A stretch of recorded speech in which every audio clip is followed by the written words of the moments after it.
Halo guys, selamat datang di video ini. Oke, jadi pada video ini gue mau coba bahas nih soal TKA Sosum ujian mandiri, khususnya subtes sosiologi. Dan pada video ini gue mau bahas nih lanjutan dari video sebelumnya, yaitu bab penyimpangan sosial part 2. Buat kalian yang belum nonton part 1-nya, boleh banget nih cek dulu. Untuk linknya ada di description box ya guys. Oke, daripada kebanyakan ngomong nih, langsung aja kita bahas dari nomor 11 sampai nomor 20. Nomor 11, alat pengendalian sosial yang bersifat institusional atau melembaga adalah A, B, C, D, E. Kira-kira opsi mana yang tepat? Oke, jadi jawaban yang paling tepat adalah opsi yang D, pendidikan. Nah, pendidikan itu merupakan salah satu bentuk pengendalian sosial yang melembaga.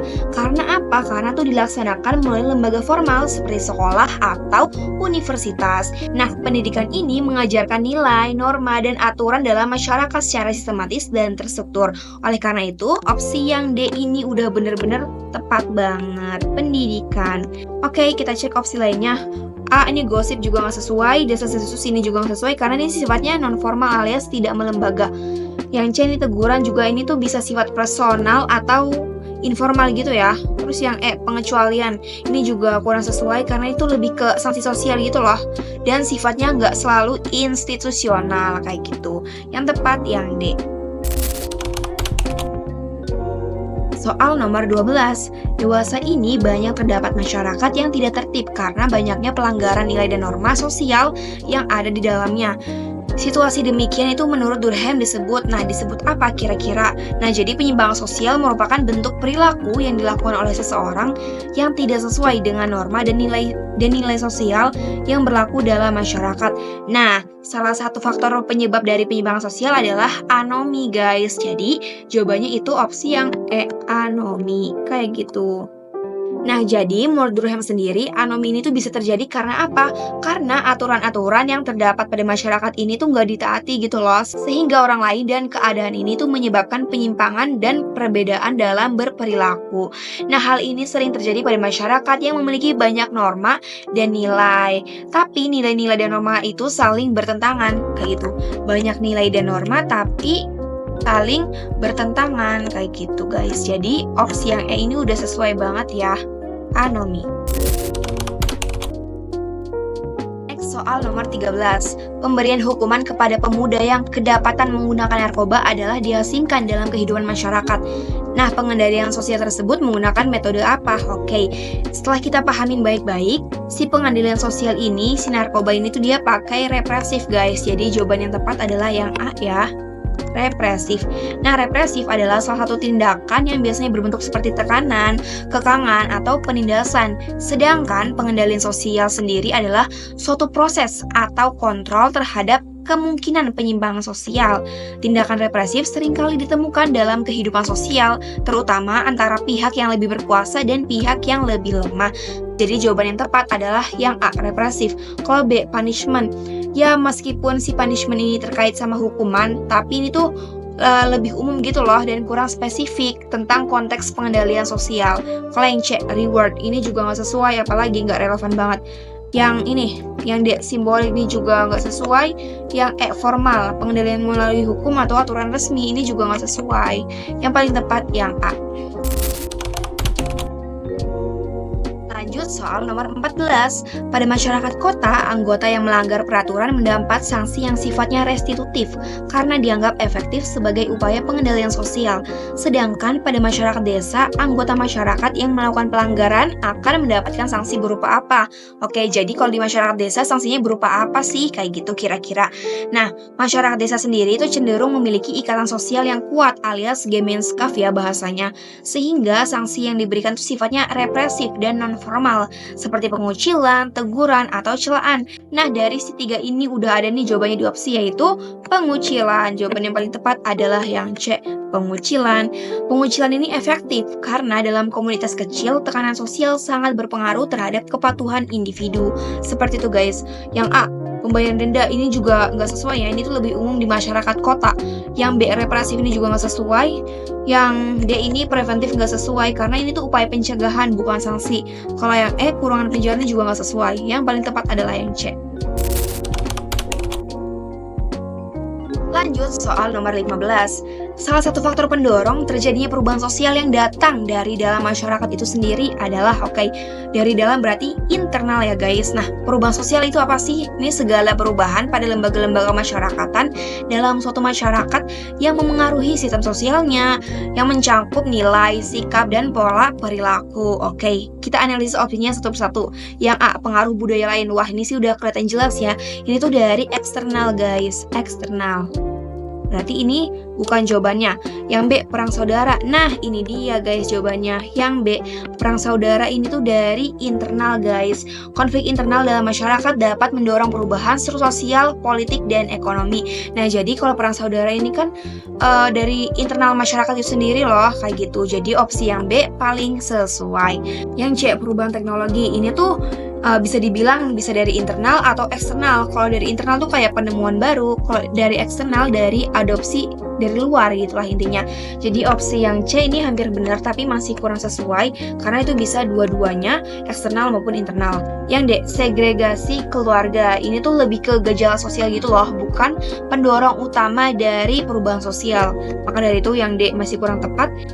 E, perubahan iklim. Ini apalagi ini faktor eksternal dari lingkungan alam. Ini gak sesuai. Yang paling tepat adalah perang saudara. Soal nomor 16 ya, tindakan pemaksaan terhadap penggusuran pedagang kaki lima terkadang hanya efektif untuk sementara waktu. Kenyataannya, pedagang kaki lima ini sering melakukan aktivitas berdagang kembali di tempat yang tidak seharusnya dipakai untuk berdagang.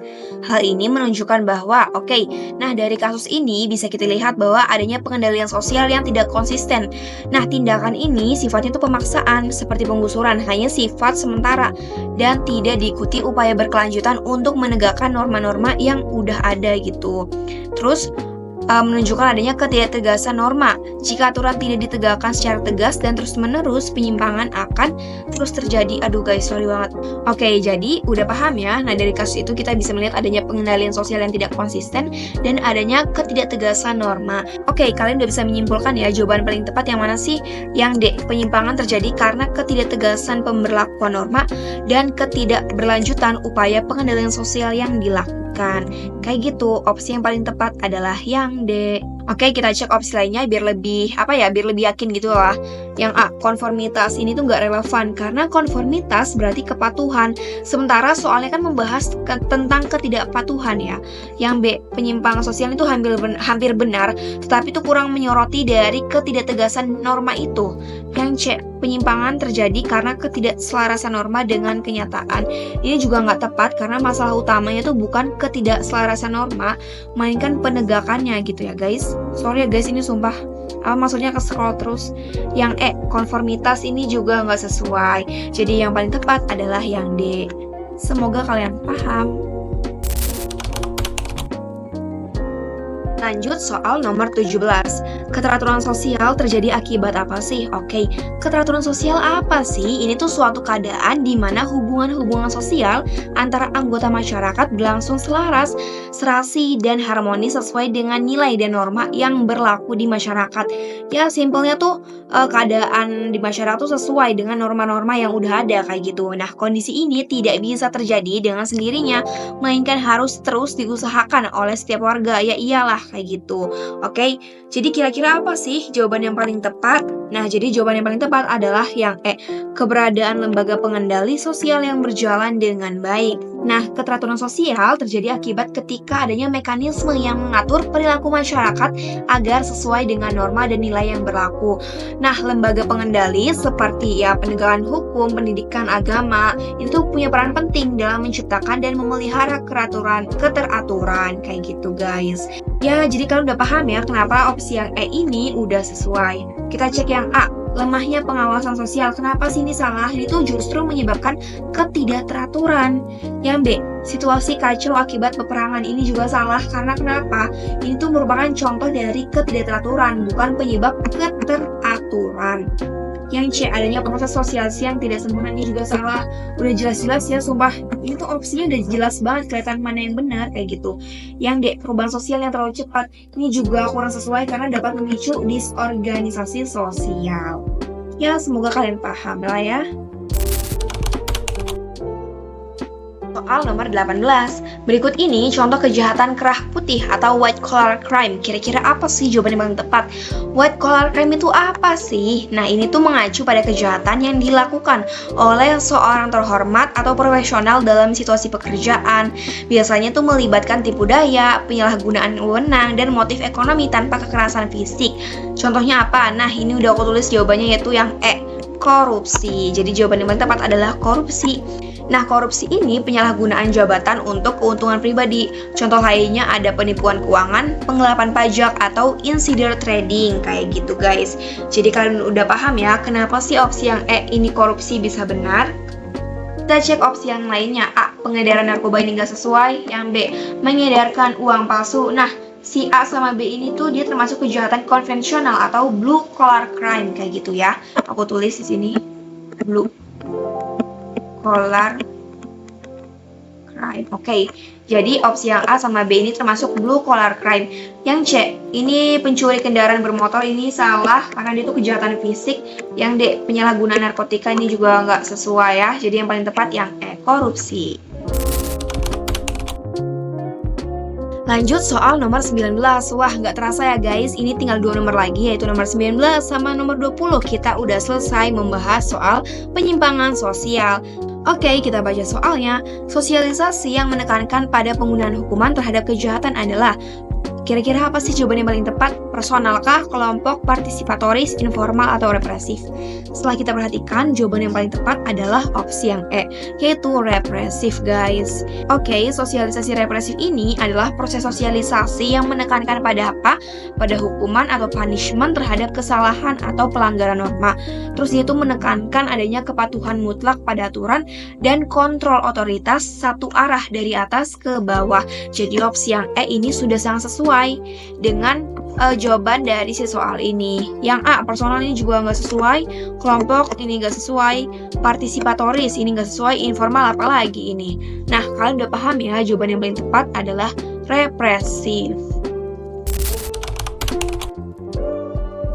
Finally guys, kita udah sampai nomor terakhir, yaitu nomor 20. Good job buat kalian yang udah bertahan sampai nomor terakhir ini. Semoga kalian lolos di PTN yang kalian inginkan. Amin. Oke, kita langsung aja baca soalnya. Indonesia sebagai negara majemuk rentan menghadapi konflik laten dan manifest. Nah, perbedaan mendasar antara konflik laten dan manifest terletak pada apanya sih? Oke, jadi konflik manifest merupakan konflik... Nih, aku ganti pakai stabilo. Konflik manifest merupakan konflik yang tampak dan sangat berpengaruh besar terhadap masyarakat luas. Bentuk dari konflik manifest ini sendiri bisa berupa perang, kerusuhan, kekerasan, dan peristiwa lain yang dapat merugikan banyak pihak. Kalau konflik laten, itu tuh konflik yang sifatnya tertutup atau tersembunyi sehingga sulit terdeteksi dan diprediksi.